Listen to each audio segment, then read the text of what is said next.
them. Joining us now is one of the members of Congress trying to hold Trump accountable, Democratic Congressman Subramanyam of Virginia. He's a member of the House Oversight Committee. Congressman, it is good to have you here. So your colleague Jamie Raskin is demanding a detailed list of the dinner guests and the sources of the funds that they use to buy the cryptocurrency. What is that information? Should you get it, going to tell you?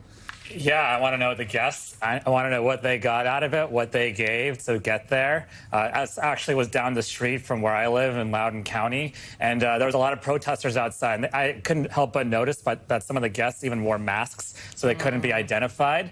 And so, you know, this is part of a trend in this administration of just corruption out in the open. Like, they're not even trying to hide it. And it's just really frustrating. And Republicans on the Oversight Committee don't seem like they want to investigate it or hold this administration accountable at all, even when it's corruption that, if a Democrat did it in office, would be completely unacceptable to anyone.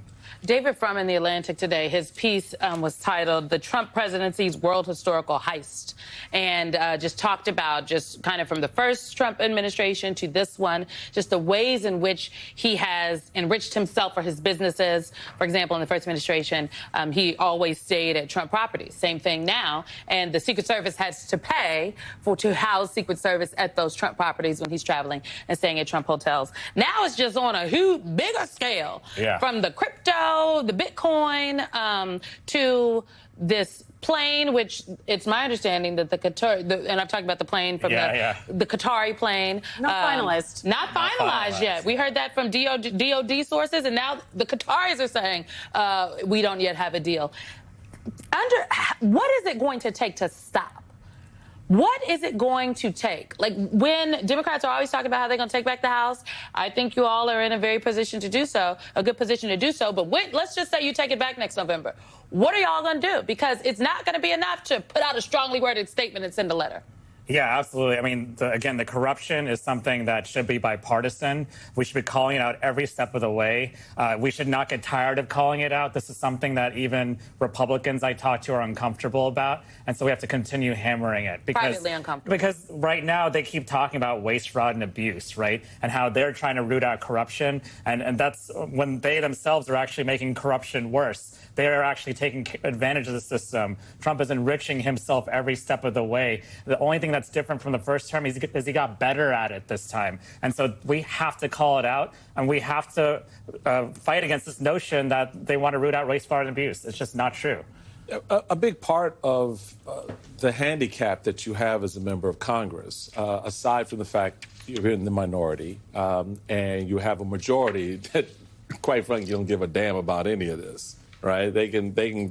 Trump can do whatever he wants. They're not going to respond.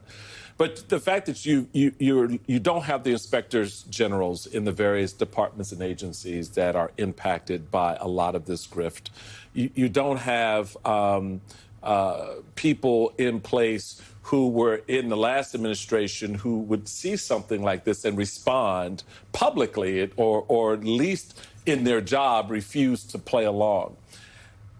How do you now, as part of oversight, and, you know, it's a long way between now and next November when the likelihood of a change could occur, do you level up some degree of enforcement or oversight with teeth, given the way the numbers work against you in the House?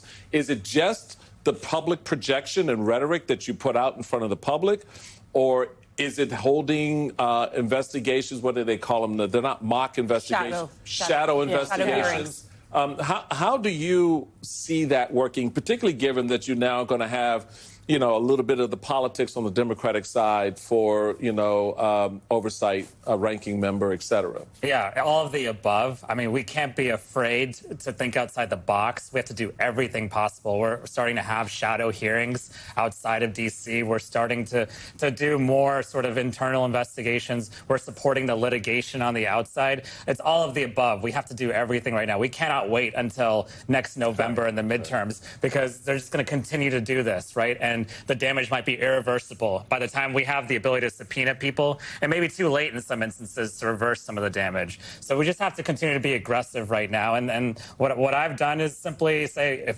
if I can help in any way, if I need to be at a protest, if I need to be at a hearing, if I need to come up with a hearing, let's do it all, because this is something that even Republicans are uncomfortable with. We have to continue to make them uncomfortable. A big part of the discourse right now within the Democratic Party is what is going to be required of Democratic leadership. And while you're seeing that play out for sort of the party at large, you're also seeing it play out in these committees. You have Robert Garcia, one of your colleagues, who has formally announced his candidacy to be ranking member on House Oversight Committee.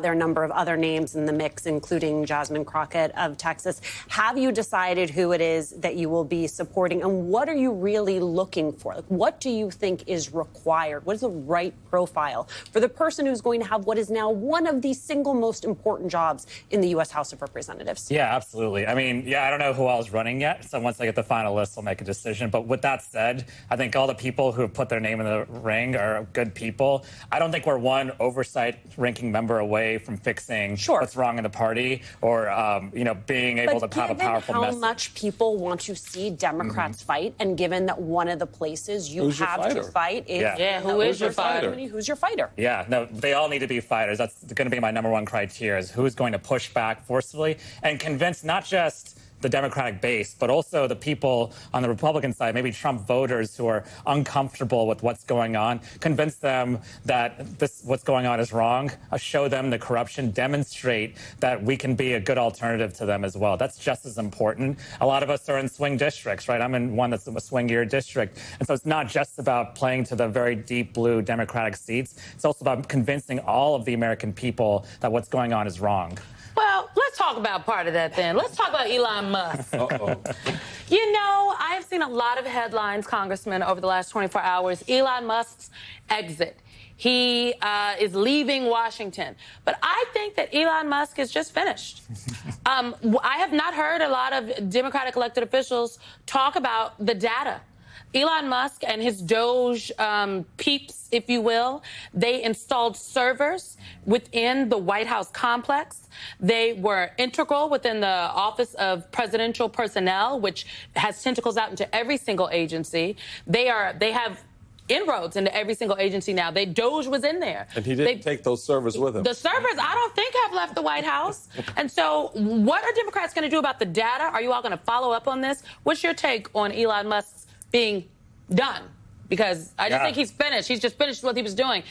Actually, he's finished. He's not done because they've still got the data. Yeah, I heard he's on some image repair tour. I think the best way for him to repair his image is to reverse all the damage he did to our government, to the American people. And yeah, those servers are a big issue. We want to continue to investigate that. And certainly, I think some crimes may have been committed over the past 3 or 4 months, and they are going to come to light. One way or another, we're going to come to light, even if it takes us getting into power again. But we will subpoena people and find out. But in the meantime, we can't wait, right? We don't know what kind of damage is happening already. And so, yeah, you might be right. But I'll say that, again, even Elon Musk, he's going back to these industries, right? EVs have been attacked by Republicans. Space, they're cutting NASA. Like, he's even done damage to his own industries without realizing it, right? I guess he's been trying to get all these contracts for himself.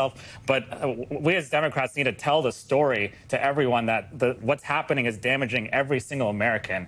And that's what I want out of our party right now. And we're starting to do it more, I think. Did you hear that from the farmers today? What did they talk about? I know you were with the farmers are great, yeah, although they're worried right now about what's going on, what's happening in D.C. and what Republicans are doing. Medicaid cuts, tariffs are affecting farmers, many of whom voted for Trump as well. The farmers are paying attention, y'all. Congressman Subramanyam, thank you very much for your time today.